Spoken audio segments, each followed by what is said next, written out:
refleksi dengan diri kita sendiri, kita menempatkan kadang-kadang harus 9 kali atau 9 gua itu akan dikabulkan doanya. Kekeliruan inilah yang Yesus jelaskan. Akan tiba saatnya roh kebenaran itu menghantar orang kepada kebenaran, menyembah Allah dalam roh dan kebenaran. Aku hendak memuji Engkau ya Tuhan, dan mewartakan namamu kepada saudara-saudaraku. Haleluya. Dalam nama Bapa dan Putra dan Roh Kudus. Amin. Kasih karunia, rahmat dan damai sejahtera dari Allah Bapa dan dari Putranya Yesus Kristus beserta kita. Saudara-saudara yang kasih, pewartaan Injil yang disampaikan oleh para rasul, khususnya Paulus, mengubah dunia Kristiani pada gereja awal. Walaupun banyak tantangan, rintangan, tetapi pewartaan tidak bisa dibendung. Walaupun ada penolakan, tetapi juga ada benih-benih kebenaran yang dipercaya oleh orang-orang dan mereka mengikuti Kristus Tuhan. Itulah peristiwa kebangkitan yang mengubah semangat pewartaan para rasul. Mari kita dalam masa Paskah ini diingatkan kembali, tugas kita juga adalah menjadi saksi-saksi kebenaran. Marilah kita berdoa.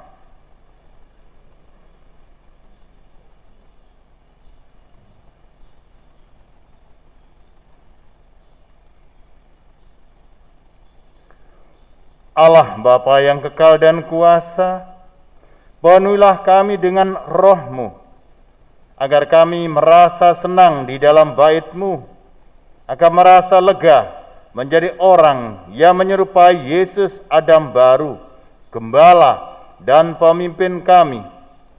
Ajarlah kami tetap setia mewartakan kebenaran-Mu di tengah sesama kami. Demi Yesus Kristus Putra-Mu, Tuhan dan pengantara kami yang hidup dan bertahta dan bersatuan dengan Roh Kudus, Allah sepanjang segala masa. Amin. Bapak, Ibu, saudara-saudara yang kasih, mari kita mundur dalam pemikiran zaman Paulus mewartakan Injilnya di kota Athena. Zaman itu orang-orang Yunani belum mengenal perjanjian lama. Mereka memiliki banyak dewa-dewa. Umpamanya dewa perang, dewa kemenangan, dewa kesuburan, dewa untuk mendapatkan jodoh, macam-macam lah. Dewa macam-macam yang mereka miliki.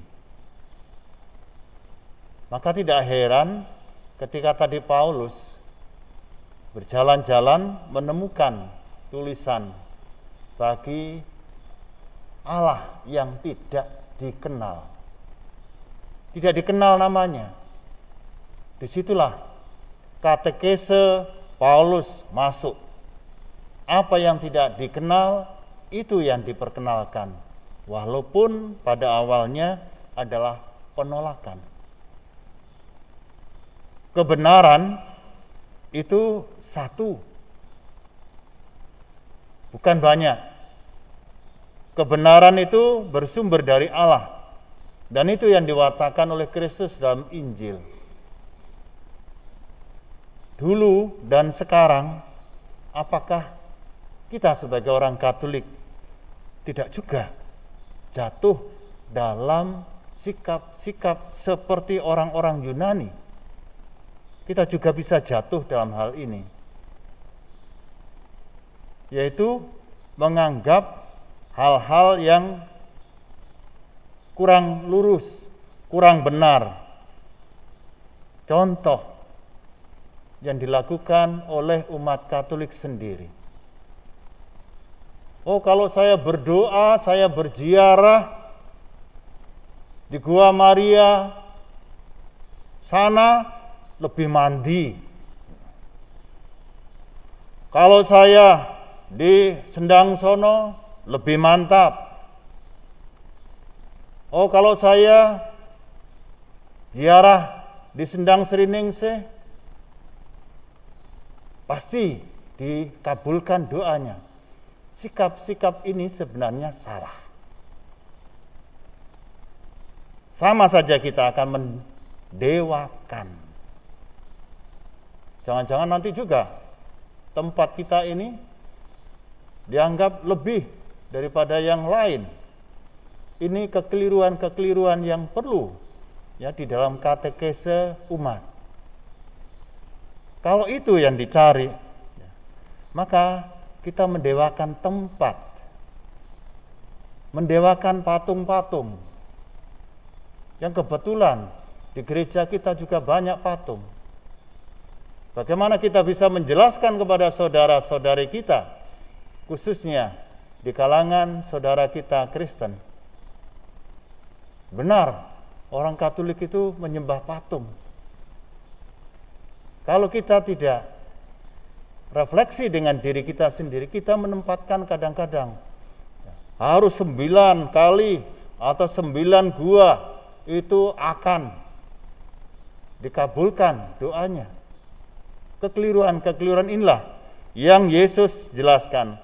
Akan tiba saatnya roh kebenaran itu menghantar orang kepada kebenaran, menyembah Allah dalam roh dan kebenaran. Jadi mari para saudara-saudara yang kasih, kita menyongsong dalam novena Pentakosta supaya kita dibimbing oleh roh yang benar, menyembah Allah dalam cinta kasih, bukan di dalam tempat tertentu yang menjadi lebih dirasakan enak. Itu yang menjadi tanda dikabulkan doa, bukan, tetapi hati di dalam roh dan kebenaran itu menghantar kita dalam sikap yang sejati. Itulah yang Yesus ungkapkan. Ia akan memberikan kepadamu seorang penolong lain yang membaharui pandangan, penghayatan hidup kita. Itu mari saudari dan saudara, nanti dalam hari novena kita bukan mulai besok sore ya. Novena Pentakosta mulai hari Jumat sore, misa jam 6, bukan besok sore jam 6. Besok misa pagi ya jam 9 hari raya. Mari kita satukan, semoga kita juga menjadi warta kebenaran. Nanti kalau ada umat yang keliru menganggap besok sore, mohon supaya dipahami misa novena mulai hari Jumat sore. Tuhan memberkati. Tuhan bersabda, Akulah yang memilih kamu, kamu telah kutetapkan agar pergi dan berbuah, dan buahmu tinggal tetap. Haleluya. Marilah kita berdoa.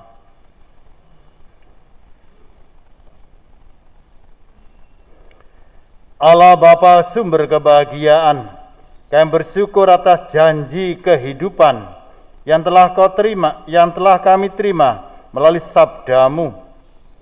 Semoga kesanggupan-Mu itu menjadi daya kekuatan yang membimbing dan mendorong kami mencari cinta kasih Yesus Putra-Mu yang sudi menjadi hamba demi kebahagiaan kami, dan kini menjadi pengantara kami di hadapan-Mu sepanjang segala masa. Tuhan sertamu. Keluarga, komunitas, pekerjaan dan hidup kita semoga dibimbing, dilindungi oleh berkat Allah yang Maha Kuasa, Bapa dan Putra dan Roh Kudus. Dengan demikian reinkarnasi pagi ini sudah selesai. Haleluya, haleluya. Syukur kepada Allah. Haleluya, haleluya. Mari kita pergi, kita diutus. Amin.